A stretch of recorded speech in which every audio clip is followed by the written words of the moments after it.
Bonjour à tous et bienvenue dans le Cercle des Dieux Disparus. Auteur de fantaisie et de fantastique, je partage avec vous le fruit de nombreuses années de recherche sur les mythologies du monde, un sujet qui m'a toujours fasciné.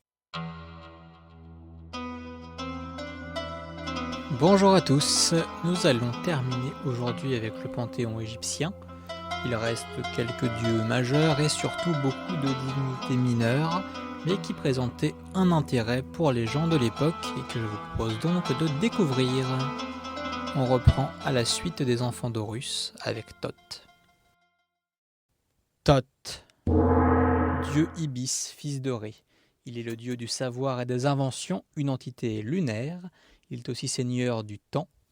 Fervent partisan d'Osiris, il aida Isis à le reformer, puis Horus à battre Seth.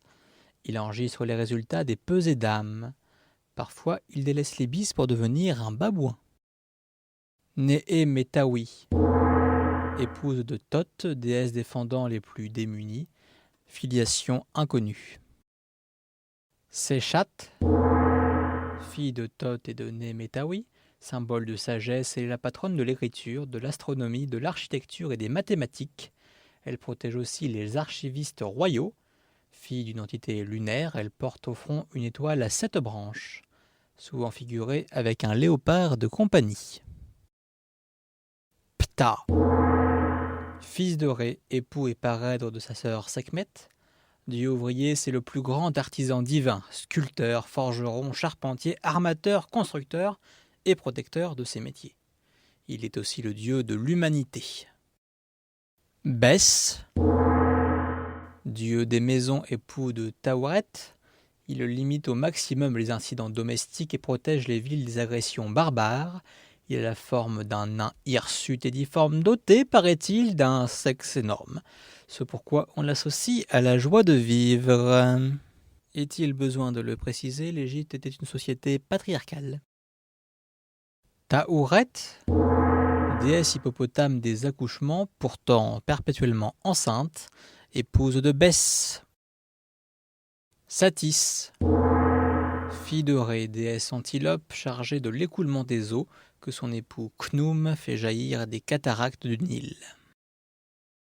Anokis, déesse gazelle, fille incestueuse de Satis et de Ré, elle assiste sa mère dans la crue du Nil. Elle est le symbole du sud et on la vénérait avant de partir en voyage pour la Nubie. Maat, déesse de la justice impartiale, fille de Ré. Aucun être au monde, même un dieu, ne peut la corrompre.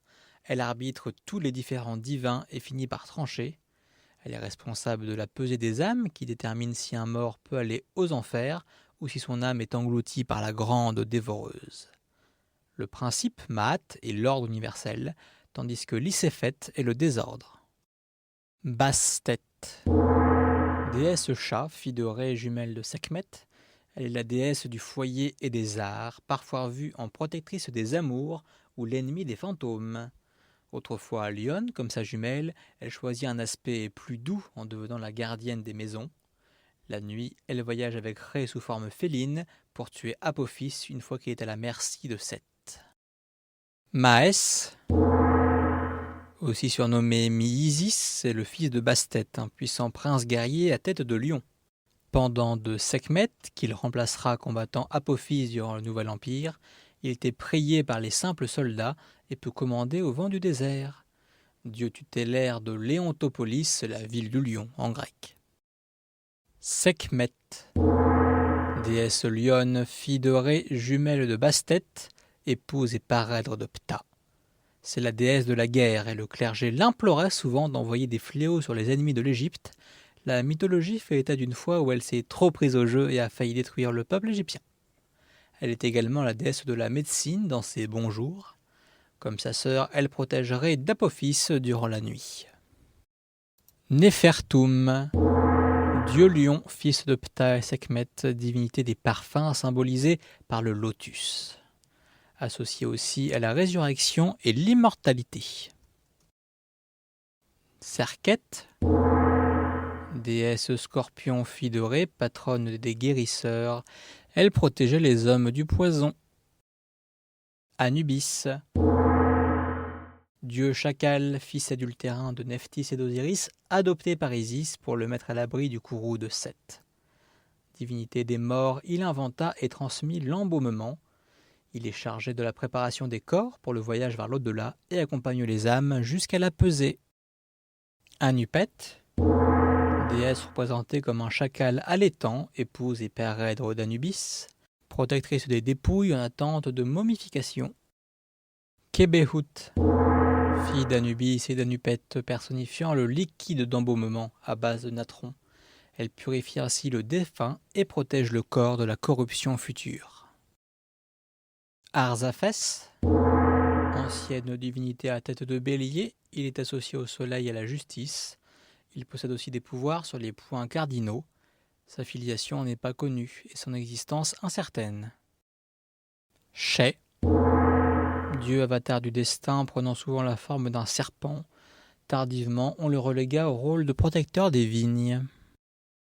Apis, dieu taureau, esprit de la force, de la fertilité, de la puissance sexuelle, il gagna ses lettres de noblesse dans la fin de l'Empire, associé à la crue. Apophis, ou Apep, serpent monstrueux dévoreur de lumière qui se terre au plus profond des ténèbres, Keku Samu, où il guette l'arrivée de Ré, mais chaque nuit est soumis par Seth, puis décapité par Bastet. Dommage, il se régénère durant le jour suivant. Il incarne l'Iséphet, le principe antithétique de l'ordre. Amout, aussi nommée la grande dévoreuse, cette bête engloutit le bas des hommes ayant été jugés non vertueux par Maat. Elle se tient à côté de la balance de pesée, encadrée par Anubis qui a guidé le mort, et par Thoth qui note le résultat.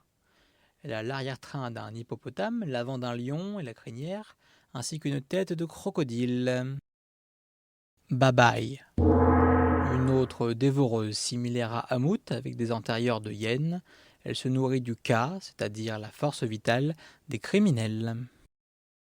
Sia, dieu de l'intuition, fils de Ré. TKR, un serpent au visage illuminé, gardien de la 3e heure de la nuit. Il a pour rameur Nibher au visage enflammé. Amu et Tekmi, l'avaleur et l'approcheur des chacals momifiés, gardien de la 4e heure de la nuit. Wadjet, déesse cobra protectrice de la Basse-Égypte. Depuis l'union des deux royaumes, on la représente sur le Pshent, la couronne royale, dans la partie rouge, la Déchérette. La seule reine ayant eu sa protection fut Néfertiti. Nekbet, déesse vautour protectrice de la Haute-Égypte. Depuis le premier pharaon, on la représente sur la moitié blanche du Pshent, la Hedjet. Elle était la protectrice de toutes les reines. Chesmu, dieu des vins et des onguents. On le représentait par un homme lion ou un homme chargé de jarres qu'il avait l'habitude de remplir de sang humain et dont il arrivait à tirer un millésime très apprécié chez les dieux. On lui attribuait parfois le rôle de gardien du fleuve de la nuit. Mut, déesse maternelle vénérée dans le sud de l'Empire, épouse d'Amon. Son emblème est un vautour momifié veillant sur les hommes et redonnant la vie. Khonsu, dieu de la lune, divinité temporelle régissant aussi la durée de vie. On le symbolise par un scarabée portant le disque lunaire. Fils d'Amon et de Mut, il a eu une jeunesse difficile, étant alors un mangeur d'hommes répandant les maladies, puis a évolué en un dieu protecteur, symbole de rajeunissement. Renoutet, déesse cobra mineure, elle protège les récoltes et les greniers, mais aussi les cuves de vin. Patronne à la fois des vignerons et des tisserands. Népri, dieu mineur, fils de Renoutet, dieu du blé, la principale céréale égyptienne, il apparaît comme un homme à la peau constellée de grains. Menrit et Onubis, dieu mineur en couple dont on ignore les fonctions.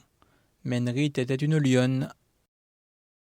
Eket, déesse grenouille mineure, je n'ai aucune autre information à vous partager.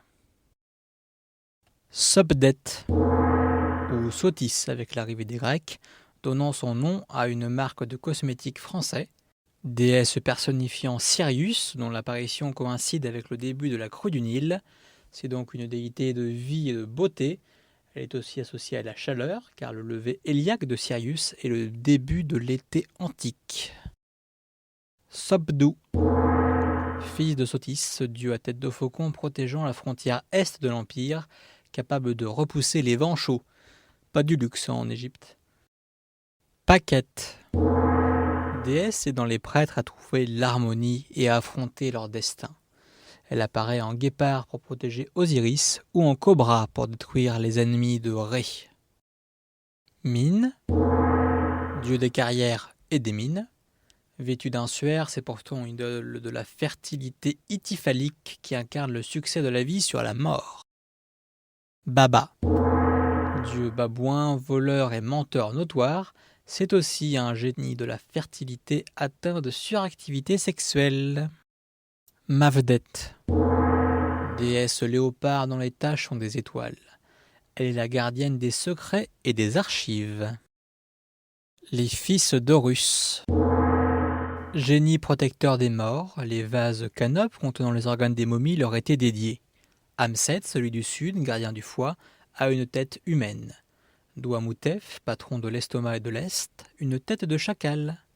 Hapi, à la tête de babouin, défend les poumons et le nord.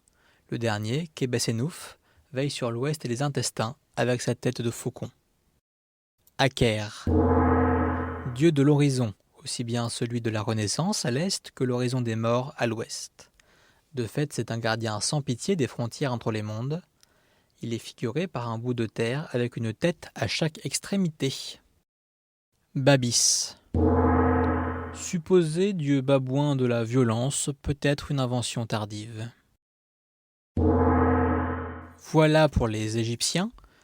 Au niveau des sources, il y a toujours quelques confusions, puisqu'il y a beaucoup de vestiges gravés par les Égyptiens, mais l'interprétation, elle, fut faite par les Grecs, depuis l'invasion par Alexandre le Grand. Il y a eu donc des déformations, certains noms aussi ont pu être orthographiés de manière assez hasardeuse. Et surtout, l'Égypte, en plus d'être un très vaste territoire, a traversé beaucoup d'époques. On estime qu'il y a eu à peu près 5000 ans de civilisation égyptienne, ce qui fait que les dieux ne sont pas toujours les mêmes selon les endroits et selon les époques. Ils ont pu évoluer, certains ont disparu, d'autres les ont remplacés. Il est donc difficile de voir la civilisation égyptienne et son culte comme une chose uniforme.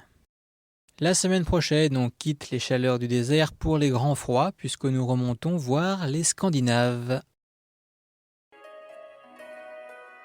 Vous pouvez retrouver certains de ces dieux dans ma série Les Chroniques du Nouveau Monde. Elle retrace les aventures d'une jeune celte autour du monde, à la rencontre d'une quinzaine de cultes polythéistes. Durant mes recherches, j'ai comparé plusieurs sources, quand cela était possible, et j'ai dû faire des choix, donc je ne prétends pas détenir la vérité sur les dieux que je vous ai présentés. Certains points ne seront sans doute jamais tranchés avec certitude. Si cet épisode vous a plu, n'hésitez pas à mettre une note et à le partager. À la semaine prochaine!